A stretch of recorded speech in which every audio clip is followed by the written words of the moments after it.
Business up and running and you're kind of overwhelmed with the amount of things that you may have to do, but you're not sure where to get started. Well, in this video, I'm going to explain to you exactly how to get started and do it less stressed. Let's get started.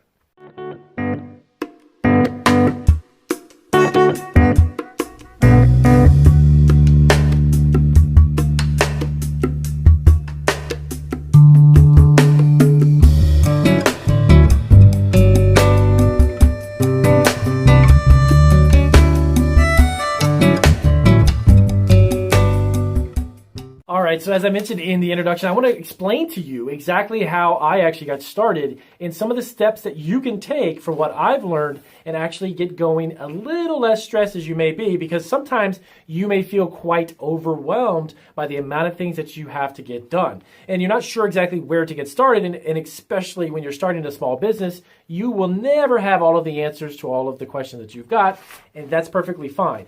I started my business. I had absolutely no idea where I was going to get started.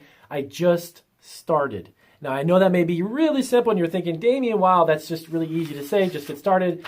But at the end of the day, that's really the only thing that you can do is just start. Now, I'm going to give you a couple pointers to kind of give you some maybe chronological, some things that you can do in order and make sure that you do them by first, second, third, and fourth step. And that will kind of ease your mind a little bit as to what it is that you need to do first. So I'm actually going to reference a question in this whole video. I got a subscriber that sent me a question / comment about her getting up and running with her spice business. And she felt kind of overwhelmed and was just about to kind of throw her hands up and say, you know what, this is probably not worth it. But hang in there, it is definitely worth it. If you are looking to start your own business, and specifically a food business, it is definitely an endeavor I recommend you do. There's going to be a lot of learning along the way. So I'm going to explain to you exactly what I would do in this case. I'm going to take a little tidbit of her question that I've got here and then kind of cover that and give you some examples, some feedback of what I actually had to experience.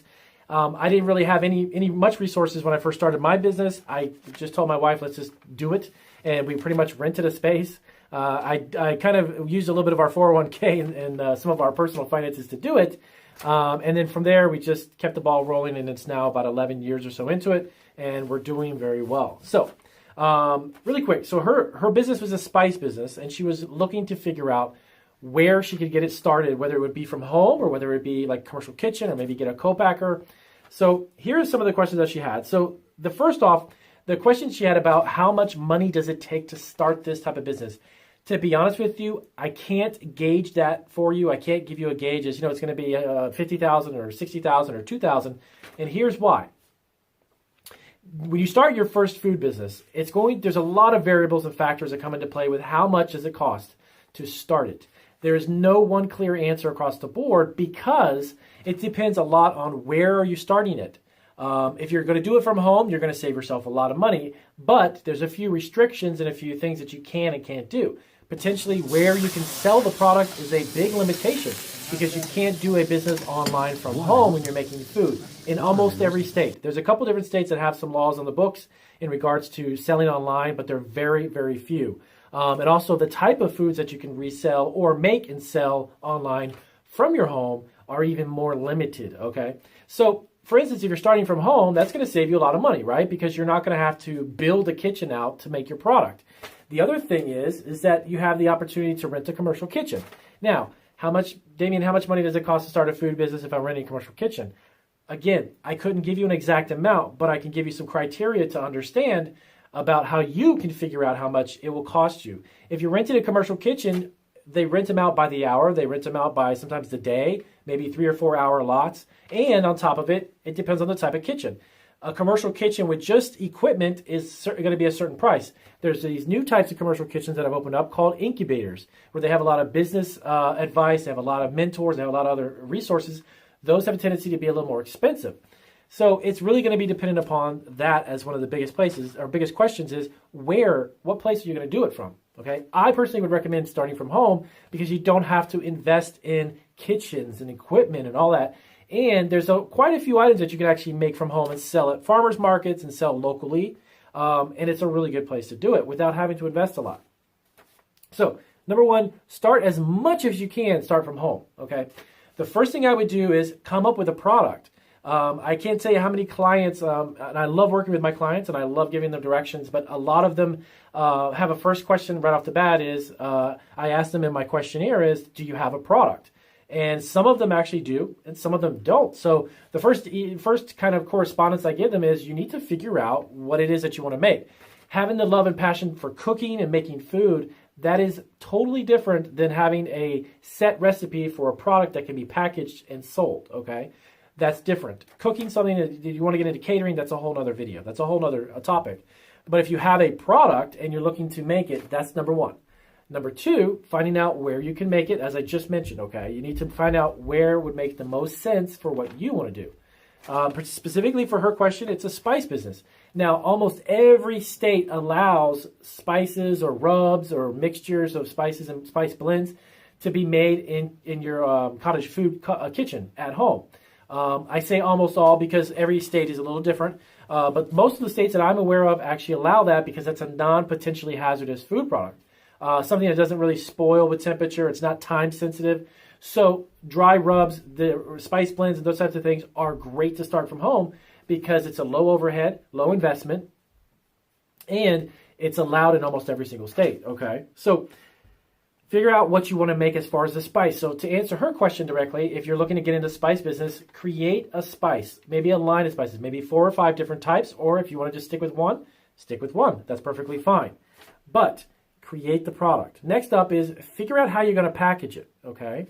And then remember, take it step by step. Don't get overwhelmed by everything that you think you have to get done in the same day. I've actually been there and done that, and I've got a million things every day that I do, operating 6 businesses and multiple YouTube channels and doing consulting and such. Your time is extremely valuable. It's the most valuable thing you ever have. So if you can figure out how to just take it easy, and remember, it's step-by-step processes, and those steps will build upon themselves, and your business will begin to grow, okay? After you figured out the product, then figure out how you're going to package it, okay? Is it going to be in a bag? Is it going to be in a container? You don't have to know exactly the size and everything, but just start writing down. Get a tablet. I recommend writing down, brainstorming some ideas about how your food product will be packaged, okay? Now, the next thing up in line is now, once you figure out where you're going to make it, which, again, do it from home, now you need to figure out what kind of licenses or permits that your county and city and the state possibly actually requires you to have in order to operate from your home. How do you find that out? Well, you can go to your local health department and ask them a question and tell them, hey, I'm looking to start a business from home. What kind of licenses do I need or permits do I need? And the other thing is that you may be in some states regulated by the USDA. Now, that's the Department of Agriculture. Every single state has satellite offices for that, and you can simply Google, like if you're in Los Angeles, California, you could Google Los Angeles, California, USDA office, get the phone number, and you call them and say, look, are you guys in charge of inspecting our state? When we have the cottage food law, do you guys do inspections, or does that fall under the health department?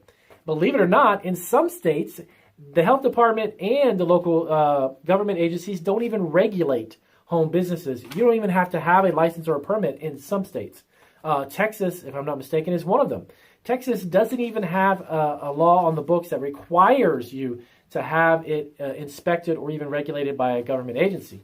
But keep in mind that, as always, I recommend you incorporate yourself as a business. Create a business entity aside from your personal, okay? You want to separate the two. Never combine them because you could be liable personally. If someone gets sick and they sue you because your spices made them ill, you could be in some serious trouble.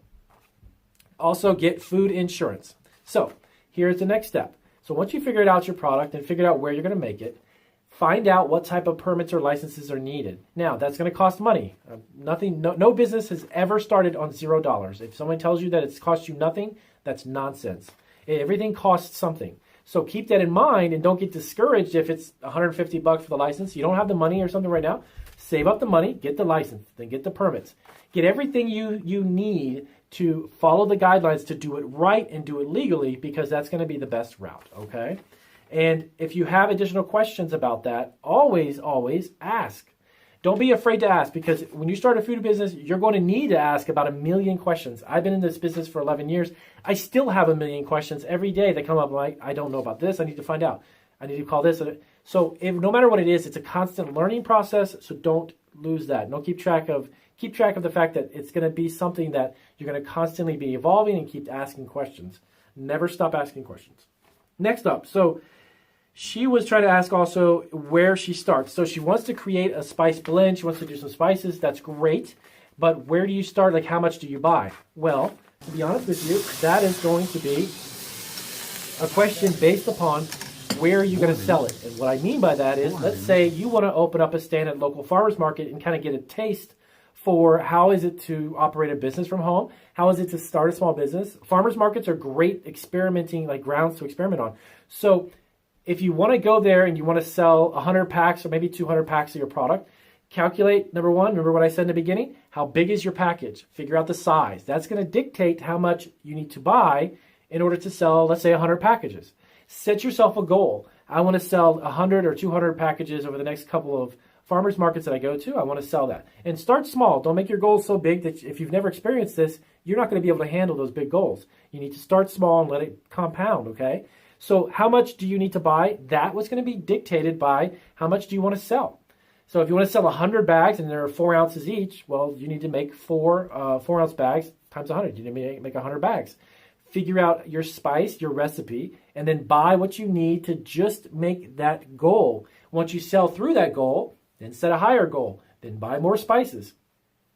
There is no clear-cut route to being an entrepreneur. There's a lot of great advice to help you understand getting started, but every business is different and everyone has a different budget, everyone has different goals. So there is no clear-cut goal or clear-cut route to becoming a successful entrepreneur. You kind of make it up as you go along, to be honest with you. You can have a great business plan, which I recommend sitting down and kind of writing out your ideas, figuring out what you want to do, where you want to go with it. That's a great idea. I definitely encourage you doing that. But at the end of the day, there is no just to get from A to B, you got to just do this, this, and this. You're going to have to do this and go up and down. And you know what? You may have to go around. There's going to be a lot of different courses that you're going to have to take, different types of action to get to the end result.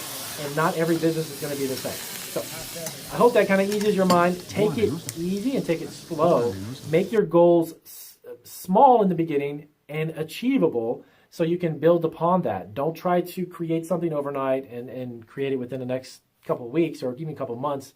Businesses take time to grow and they also take investment. You've got to put the money in order for you to reap the benefits of it. Nothing starts for free. So if you have any questions about what I said, as always, let me know down below. I'll be happy to try to help you guys out as much as I can. I've got a couple brand new videos coming up. It is Saturday. So between now and Monday, I've got some more I will upload. So check back into the channel. And as always, if you're not a subscriber, hit that magical red button right there. And I'll see you guys on the next video. And as a matter of fact, there is a couple